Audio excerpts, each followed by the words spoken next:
Welcome to a healthy living video blog at workoutmaster.com. This is Ruben. You know Aram. Today we're going to talk about the whip principle. I love this subject. Let's tear this all apart, Ruben. You got it. What do you think? Absolutely. So what comprises the whip principle? It's something that we do ourselves, to ourselves, and it without knowing, in many cases. In many so cases, we're going to bring it to your attention. That in many cases without knowing, and in many cases fully knowing what we're doing as a form of motivation sometimes. Or so-called motivation. Yeah, which is a different word for actually self-punishment. Okay. The question is, why do we have to punish ourselves, or what do we use this kind of motivation as a form of get going?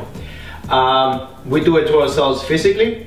Let's talk about what the whip principle is. Go right ahead. So let's say you have a horse. You'll feed the horse, you'll rest the horse, and you take it to the race. And it runs full of energy. It runs and runs and runs. That's right.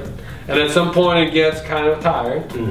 So what does the jockey do? Jockey doesn't rest the horse, doesn't feed the horse, so it doesn't give it any extra energy.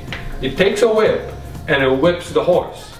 When you whip the horse, you create a stress response or pain, and pain, based on the stress response, releases a bunch of stress hormones, and all of a sudden the horse have extra energy or reserves, and it starts running a little bit more, a little bit more, a little bit more, until it gets tired again. And then at the same point the jockey whips the horse again. And next thing you know, the horse is running, and it usually continues until the horse basically just dies. So hopefully it'll stop. Now, how does it relate to us? That's something that we use all the time, a lot of times unknowingly or knowingly. Anytime we create a stress response or a certain kind of pain, we're using a whip to get us motivated. And what's important to understand is that you're basically drawing out of your credit line. And the more you're going to draw out of your credit line, a higher percentage you will have to pay back. And some people go so deep that there's no coming back from there. Absolutely. People typically use two sources of energy for motivation and to achieve or create things. One is going to be pain, and the other one is pleasure. And oftentimes those two forms, they actually get confused one for the other. That's the whip principle. Absolutely. So, give you an example of whip principle. Somebody works 12 hours a day, has probably poor nutrition, might have sleep-related issues or undersleep because doesn't think the sleep is important.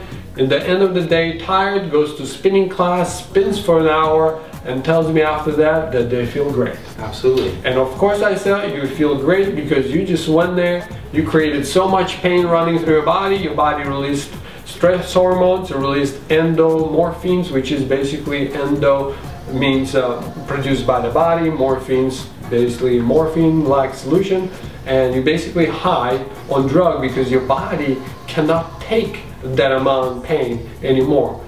I'd say, why would you go through so much trouble? You might as well just pop a couple of pills of Percocet and you're going to feel just the same. Well, they don't need a prescription to go to a spinning class.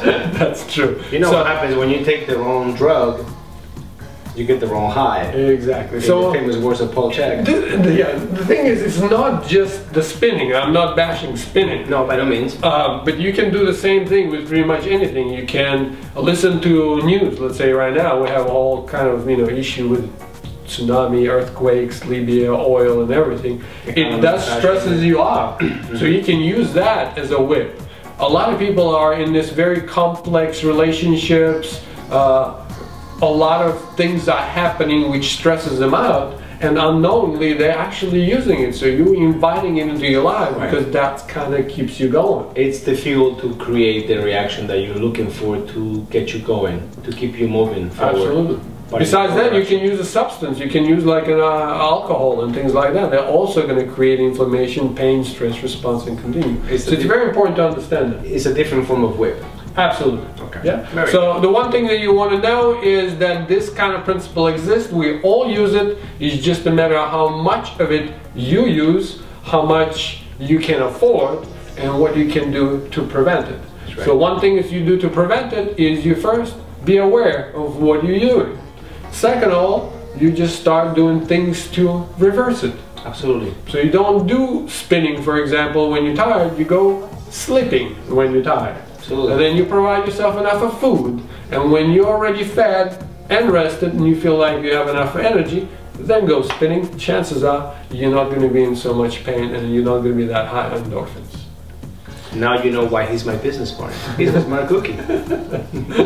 All right, did you want to say anything else about it? No, you said it all. All right, guys, thank you very much for watching. Your future looks better already. Thank you very much.